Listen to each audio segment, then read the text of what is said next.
Ladies and gentlemen, welcome to episode 4 of Around the Halo here on the Little Flower Media Network, also known as the Bearded Blevins Twitch channel. I am, of course, Matt McClure, hosting tonight from Little Flower Media, and we are looking forward to tonight's episode. At least I am. I don't know about Jonathan and our two wonderful guests, but I personally am super psyched. As per usual, just so everybody is aware, thanks for the raid barbecue. Just so everybody is aware, we have notifications off for the evening during the show. We will be occasionally reading chat, and if something super interesting comes up, we will of course acknowledge it, but we appreciate all the support and all the subs and all the bits, but notifications down just for this upcoming hour here. So let's get ourselves started, shall we? A system. Style. We have a fantastic panel with us this evening. I am, of course, hosting with my handle of Bearded McMagic, which I use for almost nothing at this point, but use it for the Bearded Blevins stream team. Starting off, we have, of course, Jonathan, the Bearded Blevins over there. Introduce yourself, Jonathan, so that the people get to know you on your own channel. I am John on my own channel. I'm Jonathan Bearded Blevins. I enjoy Mother Mary for sure, way more than bourbon, but also bourbon. But also bourbon thinks about you too. So and focus water, yeah. And I'm excited for tonight because I have wanted to hang out with these fellas, but they've been dodging me for years. That is so not true. This is going to be so fun. I mean, I call them at midnight every night for 6 years. It's going to be a fun night. I'm excited. Contact in my phone is John Blevins. Do not answer. Yeah, I knew it. That's okay. That's mine too, and I work for him, so that's the way that it goes. And both of our guests tonight are from the Crunch Catholic podcast, and handles at Catholic Pat and at Ethan_Crunch. Is that correct, Ethan? Did I get that one right? They're you got it right. They are switched on your little graphic there. Oh, I can be Pat for the day. Watch him do it. He's what's quick, up? I hate babies and puppies. Fine. My name's at Catholic Pat. How dare you not say kittens? Well, everyone hates cats. It's obvious. It's obvious. What a Read a blessing. book. It is obvious. There's no I'll such switch thing him as up. I'll a switch him up real black quick. dog that walks by and causes an omen. Let's just say that. That's fair. I think I saw the movie Constantine. That was the movie, right? And my favorite emo song of all time by something corporate, Constantine with a K. With Keanu Reeves? Yes, and I'm pretty sure in that movie the cat is super evil, and I was like, I knew it. I'm just saying, man. Is Very simple. amazing. He's gonna clear up the thing. Yeah. Watch him. Watch McClure work, everyone. We have on our stream, we have a fiddle emoji for every time I fiddle with the stream. And so fiddle emojis. Everyone. The fiddle emojis are flying.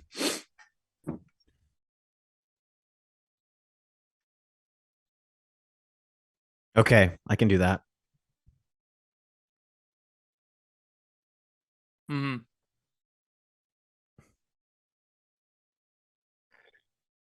Yeah, a lot of people say that our voices sound the same, which is crazy if you've ever heard either of us talk.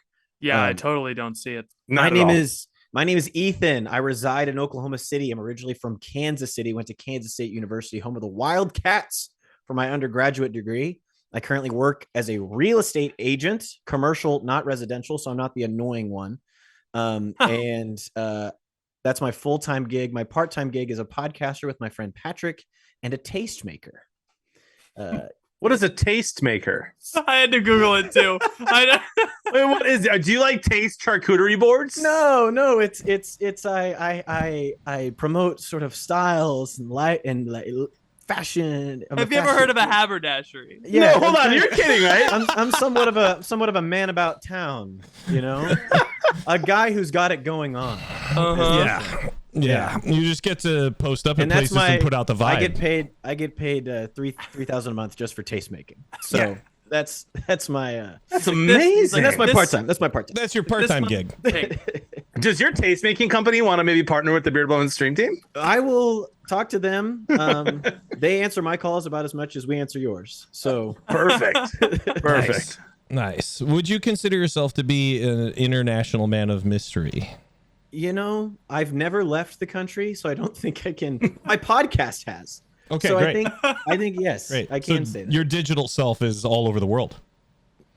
That's fantastic. And that's the way I like it. I put little bits of my soul into each podcast. That's fantastic. And if you find them all and you kill them all, you can become the Dark Lord. You get to be Harry Potter. Ethan, you are a couple years of focused missionary years away from being in 10 different countries. That's true. If I had been a focused missionary for longer, like time where like every one of them I know, it's just like, oh, I'm gone for the summer. Oh, where are you going? Oh, mission work in 8 different European countries. That's amazing. Mexico City, no big deal. Yeah, all at the same time. It's crazy. Perfect. I got out. Well, I was a missionary. My last 2 years were during COVID, so all the international stuff was kind of thrown off. So I was going to go to Guatemala for Blessed Stanley Rother, who's an Oklahoma martyr. Yeah, base guy, and we were going to go to where he served, but it all got the kibosh was put on it due to that stinks. Joe Biden and his oppressive regime. Yes, Ethan's gonna get it canceled. I love it. Let's start out strong, huh? Any time you can classify something as a regime, it really adds that extra punch. Does. It really gets Thomas it in goes there. facts. All right, well, Pat, good luck following up with that. Yeah, I was gonna say, if you want to make some things up, I will back you 100%. So once upon a time, I was asked if I was the extra one on the podcast, and I had to let this person know, no, I'm not. I'm the demure one on the podcast. My name is Patrick. I am a youth minister in the Diocese of Pittsburgh. I'm originally from Florida. I studied theology at the Franciscan University of Steubenville, so that explains a little bit about my sense of humor or lack thereof. And I'm currently studying for my master's in theological science. And yeah, so that's pretty much I write words, I say them. That's what I do. I don't make any taste. How have I never heard, my friend, of a master's of theological science? I mean, it's not like a popular term because it's like it just means like studies, but like it's a little bit above studies. It's like academic research theology as opposed to like a Master of Arts in theology where you're pouring liquids into beakers. You're just doing it in a library. Yeah. I'm like I'm like pouring different kinds of potassium. So slightly different than a master's in religious education with an emphasis in youth and young adult ministry from Fordham University. Slightly different than that. It's slightly different. Yeah. Do you know anybody who got that? Yeah. Not me. Certainly no, not me. Moving on. Moving on. All right, so it's like Master of Arts and then Master of Theological Studies and then Theological Science. Yeah. Like all right. Well, we've got some great and knowledgeable guests with us, obviously this evening, but also a prime source of entertainment. No, you're done. That's okay. I believe in you, and I meant with the Masters. I already gave you a point. Oh no, with the intro? Oh, we're done with the intro. Oh, but you can with the finish intro. the Masters That's whenever all you want. I've got. Yeah. So as tonight works, just in case chat is unaware, of course, on Around the Halo, we do dole out points that don't matter, much like the referee in professional wrestling. It just doesn't matter at all. It doesn't do anything. I'm just going to keep stealing those from Whose Line Is It Anyway? I think I need to go back and farm intro content more heavily. Drew Carey really knew what he was doing. He really did in a variety of ways, and it's going to cost him eventually. I can sounded tell. like an innuendo when you said that. I can tell. Yeah. Did it? I'm shocked by it. And so we're going to dole out some points that don't matter. This is entirely based on the guests and their hot takes or lack thereof. If they just want to make great sense, that's fine too. There is an unbelievable amount of pandering that goes on to me as the host. I feel like if you guys are just getting caught up for us on the show, there's a couple of things that are really important. I'm ridiculously sarcastic and I hate Apple and all of its products. So anytime you can work that in, that's worth some freebies. Joel's particularly good at it. So, yep, there you go. Chuck it. -, points for even having one. So let's go ahead and get started. Man, I love green text so much. I love texting my friends. Everyone loves the green bubble. I love buying a phone that automatically comes with YouTube installed. That's what I like. Yeah, that's important. Much like the Facebook machine. Wasn't that Apple for a while? No, that doesn't. No, they would never put bloatware on their material product or a U2 album. I'll never forgive them for that. I'll never forgive them for that. Okay, starting off with our first topic, hot water, not pastors. So this comes, but this is a really entertaining one actually. As I can Same. I can imagine Joel writing this question and just being like irritated about it, which I think makes it even better. So a youth pastor from a Fairview Baptist church passed out stickers that said, I heart hot youth pastors, and subsequently sparked outrage and was removed from his position. The youth pastor claimed that he was trying to produce satire of the I heart hot mom culture and acknowledged that it was perhaps in poor taste. His stunt and removal comes after a Southern Baptist convention has dealt with a reckoning as of the years and years of abuse are coming to light, and they're consistently dealing with that issue. Moving on. As we go around the halo here, we're going to start left to right with Jonathan down at the end. How does this kind of stuff happen, and is it a lack of oversight or other leadership, or just absolutely a terrible decision that slipped through the cracks? It is tough for me to see this happening in the year of our Lord 2022. There are still some Catholic youth ministers out there who continue to call their wives the smoking hot wife. I also don't really understand how that is still a thing, just because I think it's just not something you should call someone. There are other ways to say that someone is beautiful. And I get it. Like, you're kind of trying to be edgy and think like, hey, this is the way that I can, be like, hey, promoting marriage. And like, you can be Christian in this case or Catholic and still have a hot wife. Like that whole thing I never understood. And this is like that, but 10 times worse. And when these things happen, especially with a 35-year-old guy, like, no shot he's married, or he probably wouldn't have done that, hopefully.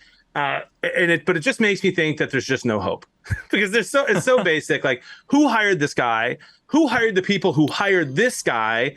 Who ordained them? I don't understand it, and I don't get how. Like, I could understand a 20-year-old making this joke, and I could see Patrick or Ethan. I know Ethan's not working full-time ministry. I could see them talking to the person they hired at 18, 19, 20 years old and being like, you guys can't do that. It's not okay. I understand that you're trying to be relatable, but like, you can't do it. But a 35-year-old who's been doing this for how long? Unacceptable. And I'm kind of shocked by the whole thing. And it makes me think there's no hope. There is hope, because in Jesus there's hope. But things like this just give me no hope. But there's hope, but not in this particular circumstance. Yeah. Is that where you're headed? That's fair. Well, Ethan, what do you think here? Is this an overreaction or an underreaction when it comes to this kind of thing? I think it's an underreaction, if anything. I think we should investigate this guy's hard drive just to make sure. Because I don't think you can ever be too careful with these kinds of things. A lot of this is, I think there is a certain woundedness that comes with being a youth minister. Sometimes there's a lot of what you experienced in high school you bring with you when you are ministering to high school and middle school age people.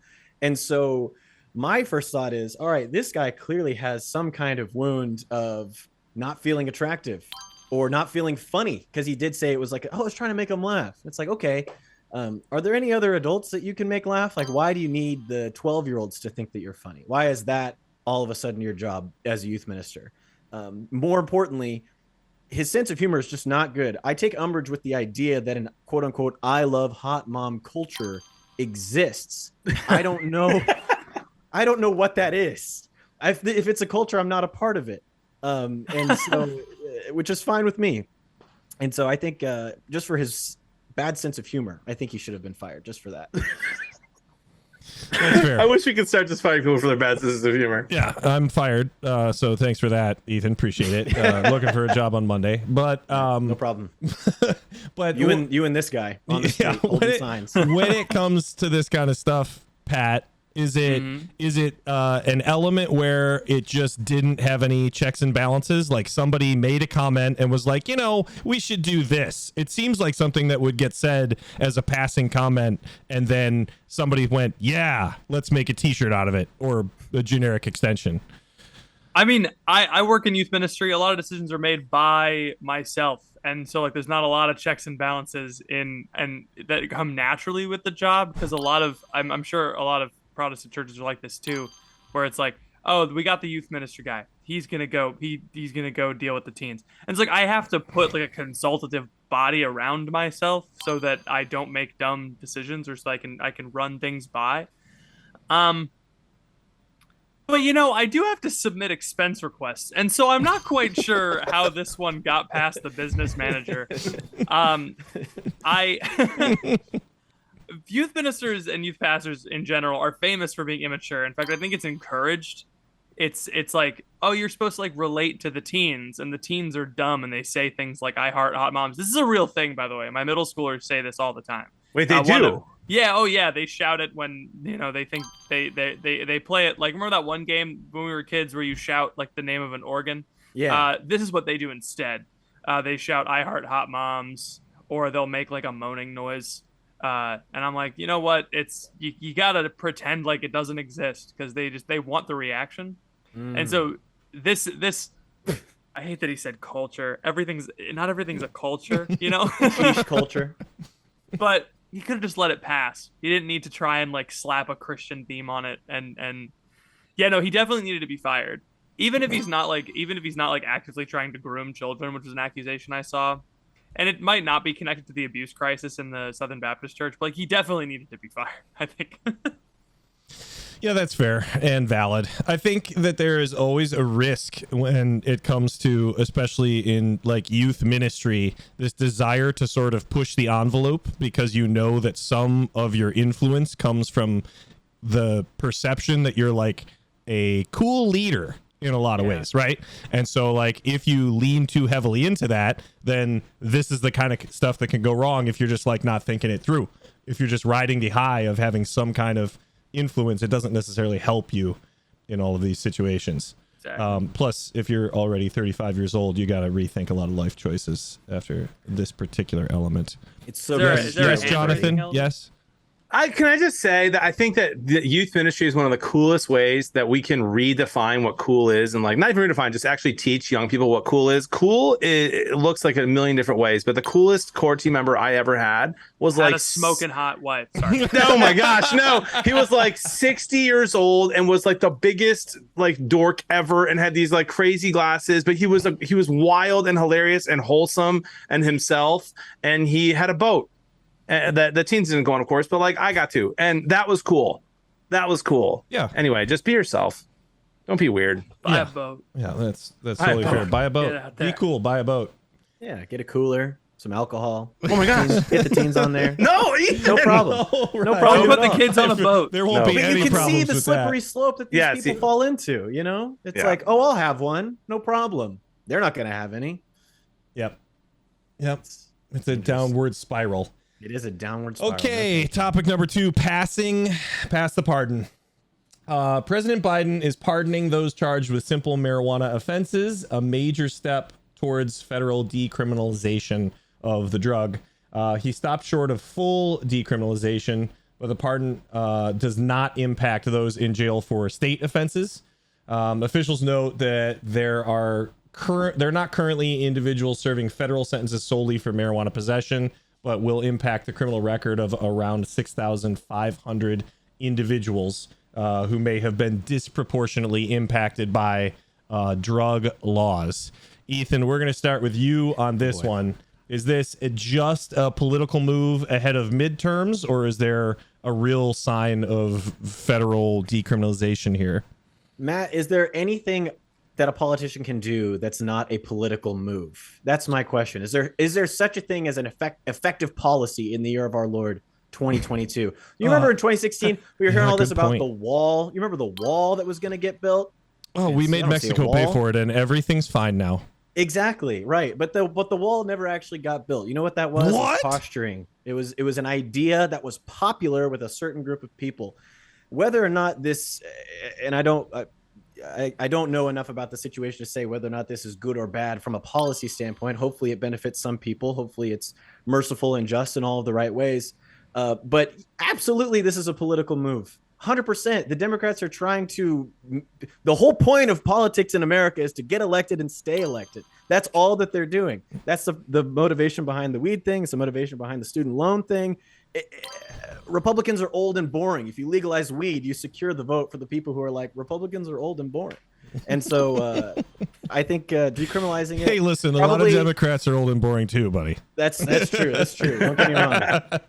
That's true. Case in point, the president of the United States. States. But at least he gets lost sometimes. We can kind of laugh at him because he's walking around. He doesn't know where he's going. Oh, come on, Grandpa, get out of there! Don't say that word. That's not. You can't say that anymore. That's true. But I don't think putting everybody in jail for this kind of stuff is the best idea in the world. So I think this probably is good, even if it is definitely, absolutely, without a doubt, a political move to get more votes this upcoming November. Yeah, I would agree with you there. It's difficult in the world of politics to not have everything be political because that is your whole job. It's in the name. That's the way that it works. I'm politicking. Or politics, right, Jonathan? That's right, dude. There it goes. Pat, can one smoke weed and grow in virtue simultaneously? Oh, so. To grow in virtue, right, one needs to have properly ordered desire. So if we're talking about a virtue, we're going to talk about temperance, right? Aristotle's so boring, dude. Aristotle is so cool. Aristotle liked hot youth pastors. All right. Oh my god. He did. I love these guys. You have to we're going to talk about temperance, right? And temperance is the virtue that desires a good thing to the extent that it should be desired. It's like desiring a brownie insofar as it is delicious. Desiring an apple insofar as it is delicious and healthy. Sorry, pro apple stuff. I love these guys. He had that ready too.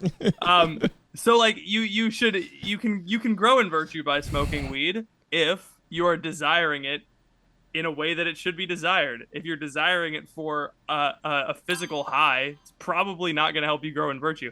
If you're desiring it for a medicinal purpose, then yeah, that'll help you grow in virtue. So that's my opinion. Does weed help you grow in virtue? Depends. It depends on the situation. I'm smoking weed. Tell the world I'm smoking weed. That's what I desire it for. My glaucoma is helping me grow in virtue. Jonathan, are we stepping forwards or backwards with situations like this? Well, I'm with what everyone has said so far about just it's impossible to not just question why every politician is doing what they're doing, and that's annoying. And I wish that it could get better, and I don't think it ever will. I'm just in a dark place tonight. Well, there's no hope. There's no hope. There's no hope. There's one for no hope. I wonder if Bourbon thinks about me too. Yeah, but I think of when I was 19 years old and I got pulled over with a buddy of mine, and we had a case of beer. And the cop saw it's obviously underage. He sees the beer, and we were we didn't know any of the rules. So he's like, "Can we check your trunk?" And I was like, oh, "Yeah,"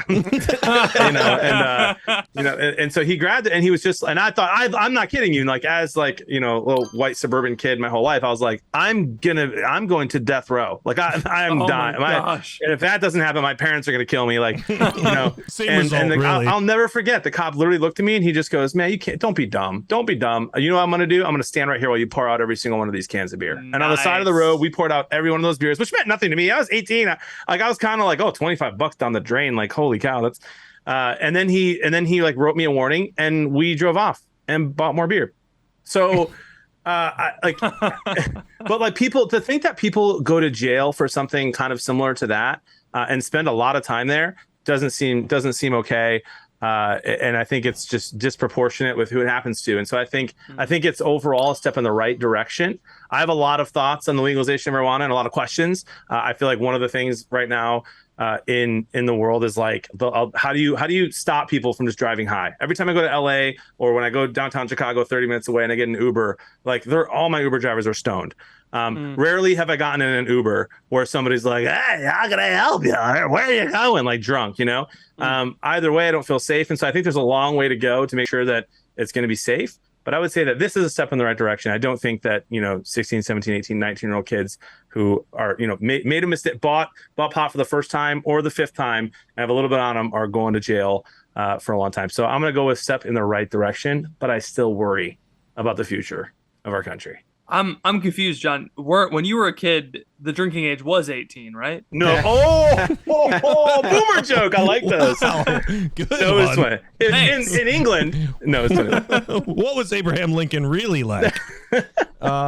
Okay, this is good. This is an interesting one because it's a weird spot to balance when they're half of states are doing stuff that are completely legal while there are people in prison for doing the exact same thing in some capacity, perhaps to a higher extreme, but still it's really interesting. Best Sikh talk title I ever heard was "Would Pope Francis Smoke Weed with Me?" And it was about this question, and I was like, "What a great title! Yes. Beautiful title." They packed that breakout session. That's a Mr. Beast title. Just like I packed a bowl earlier today. I know what St. Blaise would do. Moving right along. Topic number 3, a little too organic. Michigan farm mistakenly dumped human waste as fertilizer on its crops. It claimed that this happened in February and that the waste did not come into contact with fruits or vegetables, but was under the surface, and they accidentally used buckets from an outhouse mistakenly, and it was confined to a small section of the farm. But the farm has halted operations all year. This is a weird one because I'm assuming that this is some type of organic farm from what I was able to gather, which is kind of interesting because organic produce basically just has a small list of pesticides it's not allowed to use. I'm not sure that even includes human waste. What do you think, Pat? Is this fair to do to the farm, like in a situation like this where the livelihood of an entire business is based on a mistake like this?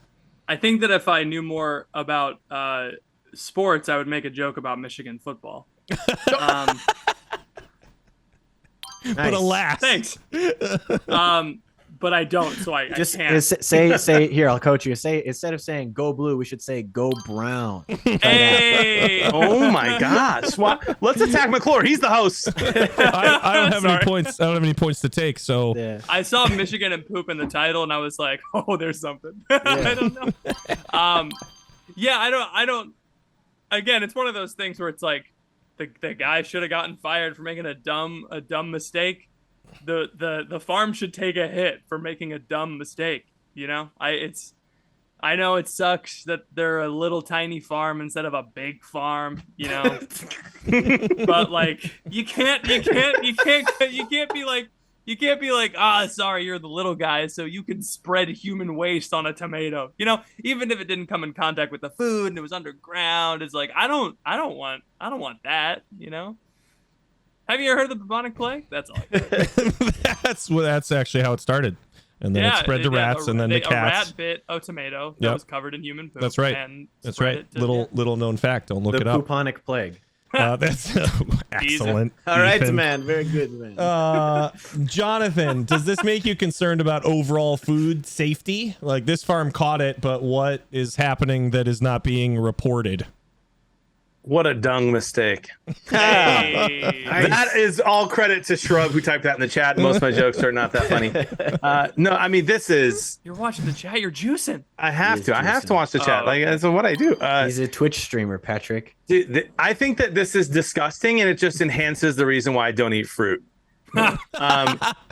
Because you just never know what people are doing. You know, you just never know. Just today, I saw someone farming literally while watching Nick Merckx on Twitch while he farms. Like, what if he's not paying attention and accidentally throws human waste all over the stuff? It's gross. It's also making me consider not eating vegetables, which I feel like I need to eat to live. So I continue to eat them. But I don't understand how this happens. And then I just I start asking all these questions in my head. Like, how often does this happen? Sometimes I do eat fruit. Like I'll put them in a salad if HelloFresh delivers it, and I'll chop up some grapes or apples or whatever. Am I eating poop? I mean, and then I think of like tardigrades and water bears. Are they pooping on me? If I bite my nail, am I eating a tardigrade? Like I start to think and I spiral, and now I just think I'm only ever going to eat filet mignon because that's the only thing that is pure and holy. This is quite a spiral for you, and perhaps time for a mental health checkup. I mean, with butter though, like filet with butter. All 3 of John's answers so far have been there's no hope. There's no hope. I mean, if the little farm is putting human poop on their stuff, like what's the giant farm doing when no one's looking? I'm excited for your Vatican II answer. If this is all I'm nervous. But seriously, this is weird, and I feel really bad for the business. And like, but how does it happen? Why are they putting human poop in a bucket? Aren't most farms federally subsidized anyway? Can't they take that government money and like not have to use a porta potty? I think it was coming from an outhouse, which I think if you get super crunchy granola I think they were trying to do the right thing in the opposite direction. No one using an outhouse is doing the right thing. We should ban them all. Clearly a miss. It's good. All the money they saved on plumbing, they now get to spend on legal fees. It's fantastic. Which is really cool. John just said down with India. So, okay. So Ethan is left on this one. And in terms of the likeliness of sustainable farmability, does it make you question it when this kind of thing comes up, or you just think that it's kind of cooked into the business side of organic farming? Yeah, I'm much more inclined to side with the small farmers, people who do things at scale. I don't know what goes on at those big farms. At least at the small farms, I know that there's human poop that has touched my food. Right. You know? Right. But I'm also much more of a gambler. Like let's get rid of the nutrition facts. You know, every time I eat something, I want to spin that roulette wheel. Yeah. You know what I mean? I don't think we should know anything about what we eat. You could put steroids in there, you could put anything, and I'm down for it. On the whole, though, I definitely lean more towards we need more small, localized, sustainable farming. I think eating a little bit of your poop is not the worst thing in the world. It was in there before. What's so wrong with it coming back in again? It's like moving in and out of your parents' house. You know, what's the difference? Ethan, we want people to listen to the podcast. I'm just saying, listen to Patrick. He's the sanitary one. But you're all telling me that you have never gone to the bathroom, done a dookie, not washed your hands, and then eaten dinner? You're telling me you've never done this? It's been fun. It's been great, guys. It's been years. When I was 7. You're telling me that babies never get no poop ever travels up kind of their spine and over their shoulder and into their mouth. We can live on this, okay? If every American had 4 chickens, we wouldn't need egg farming as a whole in the country, okay? Right. And so I'm saying if we can all just get a little bit more comfortable with the natural process of the world, then maybe we'll be a bit more connected with God's green earth. Yeah, but speaking of the natural process of the world, right? You made the analogy of like, kids move out and then they move back in. Well, the natural, situation there is that then their parents hate them. Right. Well, that's why I'm comparing it to eating poop, Matthew. And they're because it's not good. Right. And then their parents get cholera. And then those parents reject them. It just does happen. And then when they get told that they're moving back in, their parents vomit for 24 hours. So really, you're spot on with the entire analogy. I'm proud of you. Well done. Thank you. Stuck to it too. Yeah, just carried that. The man who sticks to his guns. All the way through. All right, topic number 4, the Spirit of Vatican II. This week, the Catholic Church celebrated the 60th anniversary of Vatican II, so I'm only 5 years older than Vatican II. Great. Nice. The council was intended to bring, quote-unquote, fresh air into the church and usher in a new season of evangelization. Pope Francis used this as an opportunity to address disunity within the church surrounding aspects of the council, blaming both progressives and traditionalists. He used his homily given before the body of St. John the 23rd, the originator of Vatican II, to call for the unity within the church. Going back to the beginning with Jonathan. Oh, this is a tough one, Jonathan. Are you ready for this? Oh, there's no hope. I'm ready. There's no hope. Easy bucket. Give me your 60-second plan to unify the church. Let the traditionalists tradition. Okay, here's the thing. I don't have a timer, but like here the way you unify the church, like let the bishops bishop, let the pastors pastor, and do what they're allowed to do with what Vatican II has said that they can do and what other church documents say that they're allowed to do, and just stop all the nonsense. It really is very simple, right? Like, and the reason this all happened is because pendulums swing. Right. But I have a lot of friends who like go to Latin Mass and they love Latin Mass and they're like and some of them even say things like, the whole world would convert if we just went back to Latin Mass. And it's like, yeah, but I talked to my mom who used to have to go to Latin Mass, and it was not beautiful, and it was not reverent necessarily, and she didn't speak Latin or know the responses or know anything about the catechism or evangelization. So it wasn't like it was perfect, and then Vatican II happened, and all of a sudden, the church is in crisis. No, the Vatican II happened kind of because the church was in crisis, and it actually helped revive the church quite a bit in many different ways. My mom, for the first time, was interested in going to Mass because she could understand what was happening. The reason she couldn't is because her parents weren't able to teach her the beauty of Latin. And so the pendulum swung, right? And the priests were given an inch and they took a mile instead of just saying the black and doing the red. And if you do that, everything becomes simpler. I literally think that it is as simple as every priest at every Mass around the entire world doing the black and saying the black and doing the red, and just doing that every single time at every single Mass. And now what you're seeing is the pendulum is swinging back the other way, because we're seeing people do crazy things in Masses that are clearly not allowed. Instead of I don't care if you're doing Latin Mass, which should be allowed, by the way, or if you're doing Mass in whatever language, just say the black and do the red, and we will have unity. I really legitimately believe it will be as simple as that. That was very hopeful and kind of off-brand for you. And tonight. I didn't even go into the actual Spirit of Vatican II, which wasn't even necessarily liturgical, with laity, empowerment of laity and all kinds of stuff. But I digress. I just think let bishops bishop and let priests priest. I digress. No, I liked it. It was a good answer. Ethan, do you think there's a single party to blame for this level of disunity? Everybody born before the year 1965. That's the people we are to blame. If that's a party, then that's fine. It's easy to point at the boomers and say, look at what they've done to us. And you can just kind of gesture broadly to a lot of American and Western life. Look at this generation after World War II, what they did economically, politically, socially, liturgically, ecumenically. You can point to a lot of different things. But I don't think it's as simple as that, because the truth of the matter is all have sinned. It's all of us, right? My sin is the reason that the church is the way that it is. Jonathan's sin, Patrick's sin, Matt's sin, everyone. And so it's, on one hand, it's yeah, you can point to the historical realities of, well, this happened, and then these priests did this, and then the felt banners, and then, freaking Michael Talbot or whatever his name is wrote those hymns. What was his name? I don't know. Michael Talbot. This is the guy. Yeah. He wrote these hymns, and they were no good. And then we had bongo drums, and then everybody bongo left drums the church. is Michael Bolton, actually. Michael Bolton. Yeah. So definitely. you can point to all these historical things that took place.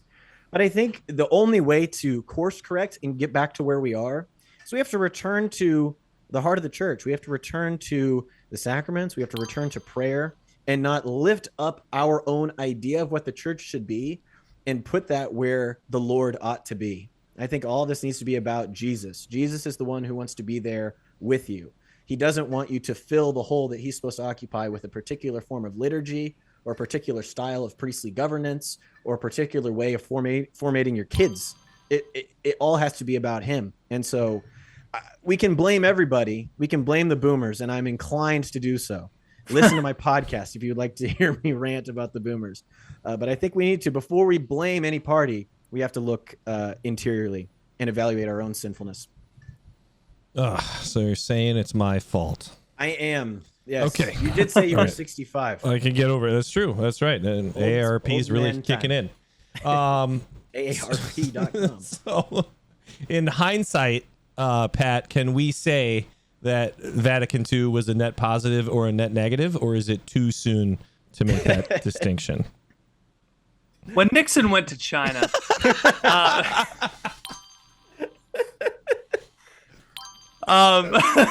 unironically though, I have a story that fits. So when Nixon went to China, there's a story. It's probably apocryphal. It's probably not real, but he was talking to the chancellor. I think it was Mao, and he was making small talk, and he said to the translator, to the chancellor, he was so what do you think about the French Revolution? Just making small talk. And in 19 whatever, the Mao Zedong says, it's too soon to tell. What do you think about? And so I think my answer is similar. It's too soon to tell. Oh, is it going to be a net positive or a net negative? I would say if I was a betting man, which Ethan is trying to turn me into one. Come I would to say it's Oklahoma. going to We be a will net go to positive. casino. Well, because like I don't know if you know church history, which not a lot of us do. I mean, you would be scandalized at some of the things that happened in the first 7 councils. Like at the council of Chalcedon, when Nestorius, the heretic, he was condemned at the council of. Never mind. I don't know. I forgot. he was condemned at a council. He was condemned at a council, and then the council of Chalcedon happened, and he read the statement from that council, and he said, "I've been vindicated." The Council of Chalcedon apparently vindicated a famous heretic. And so this is not the first time this has happened in the church, where a heretic or someone who's a dissenting theologian feels vindicated by a Someone council. who has a Twitter account. Someone who has a Twitter account. John Courtney Murray, who was a Jesuit over America Magazine back when it was around, he felt vindicated by Dignitatis Humanae and was like, "Yep, it said exactly what I said, which was that the tradition of the Church of Pope Leo XIII, like that Leo XIII is wrong, and I've been vindicated by the council." And like that's scandalous to some people, but it's gonna get sorted out in the end. You know, it's the Holy Spirit plays the long con, and we're just too short-lived. We're like the grass. We flower today, we wither and fade. Wow, keep going. That is beautiful. Keep going. That's just from the Bible. That's just who we are. Yeah, I know, but here, there's Dance two more. monkey. Dance Bible we will monkey. be thrown into the furnace at the end of the day, and that's who we are. The Holy Spirit's the one who lasts. Indeed. Man, God That's really beautiful. is real, isn't he? It's true. It's Pretty cool. That's the big thing. I like him, man. He's a cool guy. It is pretty amazing. But would he have no? Okay. So Would he smoke crazy. weed? Would he Well, smoke weed? I was gonna throw it out there, but He did invent it. He wouldn't have made it. Can He didn't God want us to hang? smoke it. He just left it on the floor. It's just there. Okay, moving on to our final game. So Ooh, a crazy game. it might work. Yes, we got a little game. So how this works is we are going to have a 30-second speed round, and each guest has the opportunity to come up with crazy ideas. So crazy they just might work. With your 30 seconds, you are to give a pitch for an idea of the topics that we give out. And it can be as far-fetched as you want. It doesn't have to be, absolutely on point, especially because you only have 30 seconds. So you better get aggressive in your solutions to some of these problems. And when your 30 seconds runs out, you are completely out of time and you have to stop talking, even if you leave something dangling that perhaps shouldn't have been said. So Even with if this my particular participle group, is dangling. even if your participle is dangling. So in this particular group, this is going to be exciting, I think. Yeah. All right. So I'm going to throw a timer up here.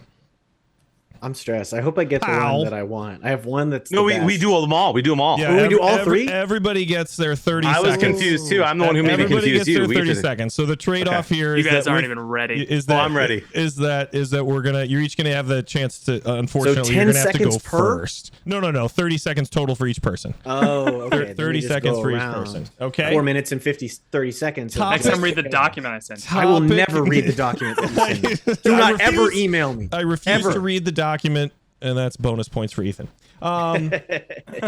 So topic number 1, Jonathan, 30 seconds. How do we get more people to mass? Topic 1, how do we get more people to mass? Jonathan, go.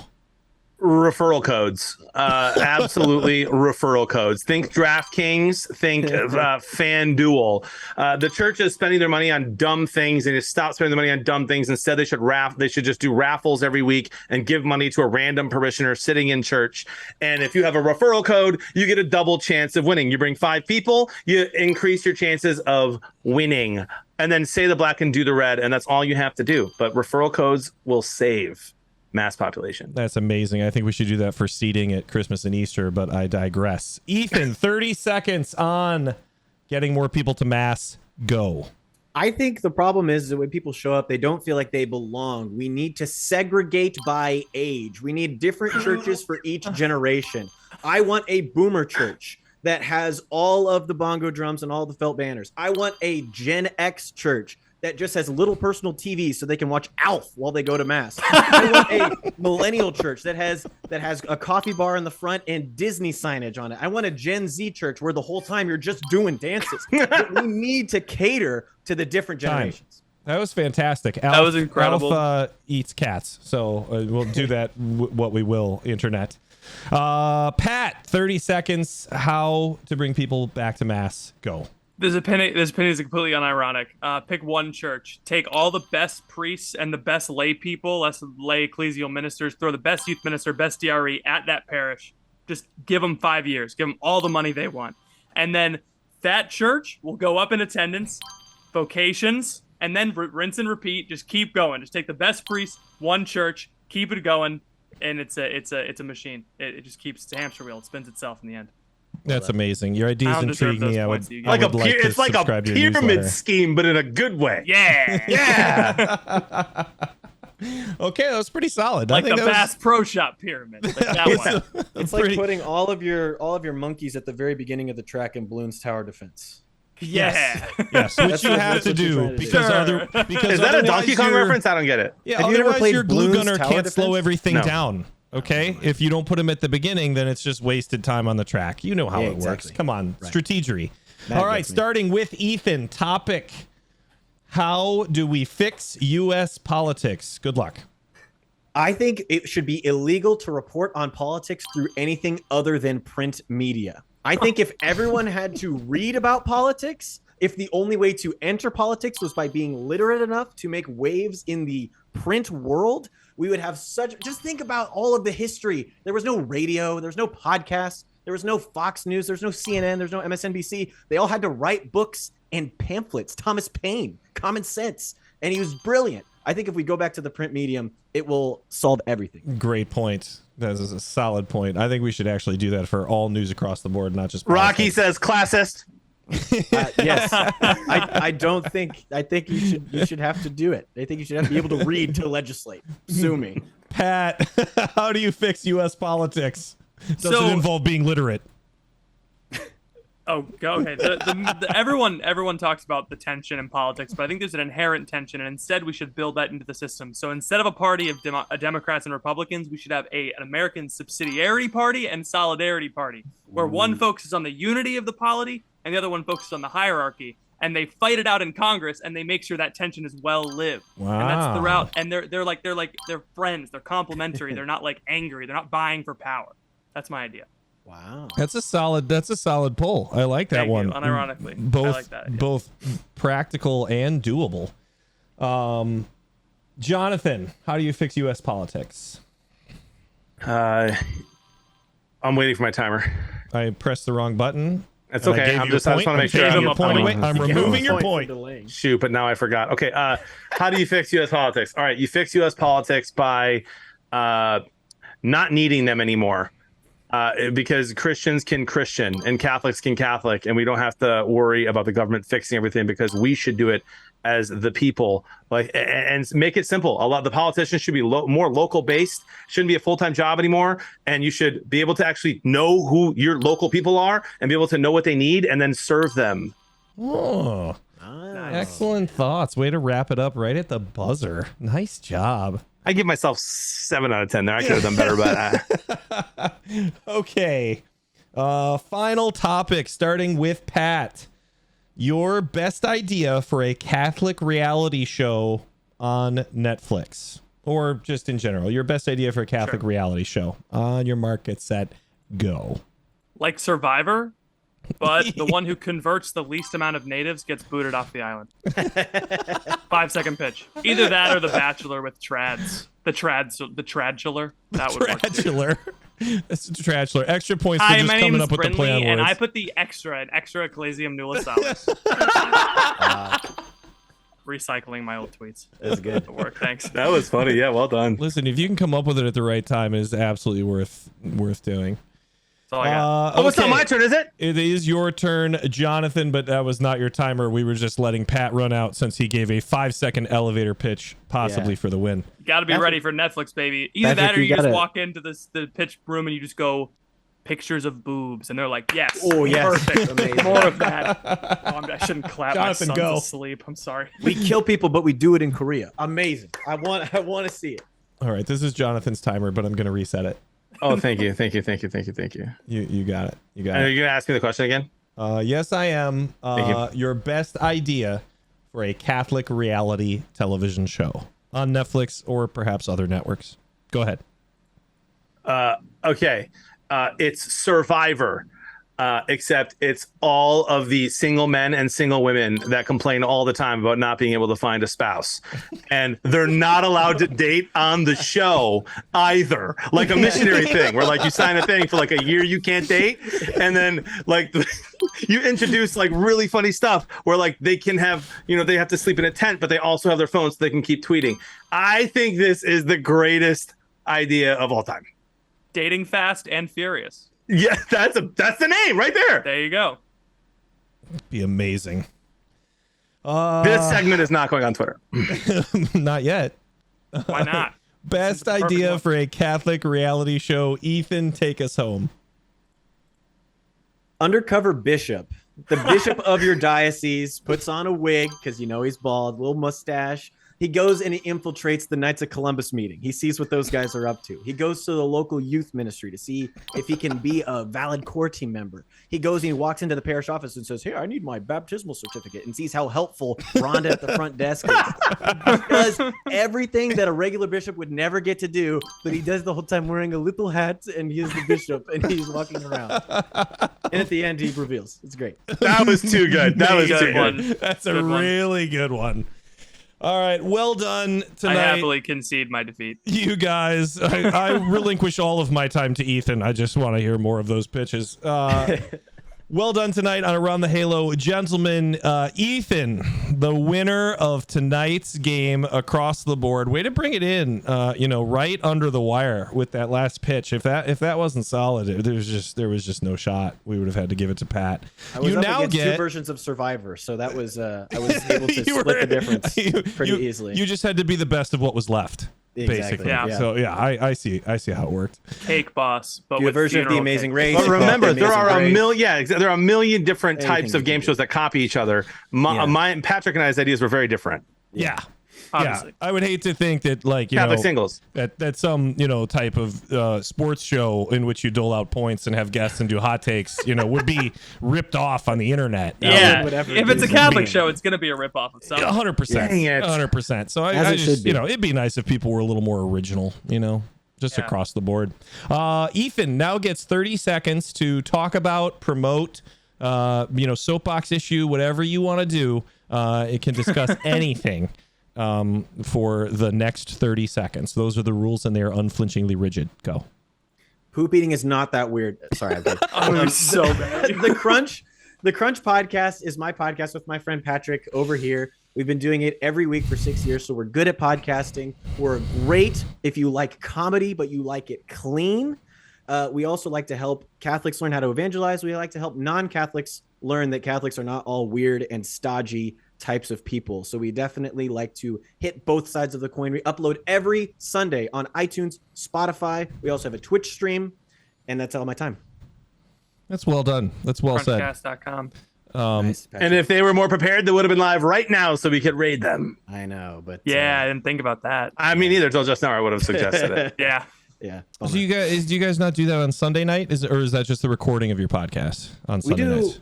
We do one Twitch stream on Thursday night that's different Thursday from nights. our regular show. So Oh, the gotcha, actual gotcha. show on Sunday is different than what we do on Thursday, which is different than the video bonus podcast we do for our patrons on Friday, which is different than the solo radio hour I do for our patrons on Tuesday.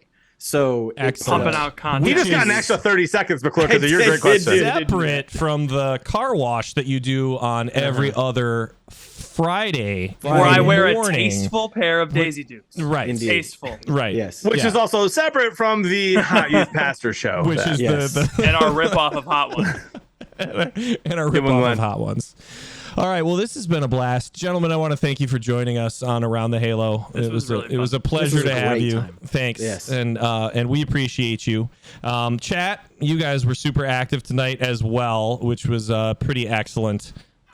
You guys, right towards the end there, really tried to get us canceled. So everyone appreciates that. What, chat did? We can go back and Everyone. It's amazing. No, It's a group effort. It was just super entertaining, honestly. Across the board. But when's our next live stream, Jonathan? Tomorrow morning? I'm glad you asked, because I actually have a really cool announcement that I found out right before the show went on. So I will be live tomorrow, 6 a.m. to 2 p.m., which is a long stream for sure. And it's going to be even longer because I was invited to a $25,000 meme Fortnite tournament where you literally have to do silly stuff in the game first, faster than other teams, like win a game with no weapons and win a game with cars only. And I do that all the time. And so I was invited to this team and I'm super excited about it. So I will not only be live from 6 a.m. to 2 p.m. I'll be live from 6 a.m. to 5 p.m. It's a meme tournament. So you just invited yourself to your own tournament? No, I was invited by someone who was a VIP who was invited me to be on her team, and it's going to be fun. I'll be doing it with Swearin, Upshaw, and Maddie FN. So I'll be doing my normal stream 6 a.m. to 2 p.m. and then 2 p.m. to 5 p.m. Central will be this crazy $25,000 tournament. Fantastic. Nice, wow. All right, you guys. Well, that's tomorrow. That's what's going on tomorrow. And check I'm taking out the day off work. The Crunch Catholic podcast so you can just binge the stream. Yes. That's not healthy for anyone, but I absolutely appreciate your support. Hey, if he can do it, we can watch. Yeah, no, absolutely, 100%. A hundo P, as the kids say in chat. Do they say that? Nope, no one says that. That's just a little Thar Media thing. Marco's trying to get it going with varying degrees of success. All right, you guys, we love you. God loves you more. Let's change the world, and we will see you tomorrow. Thanks.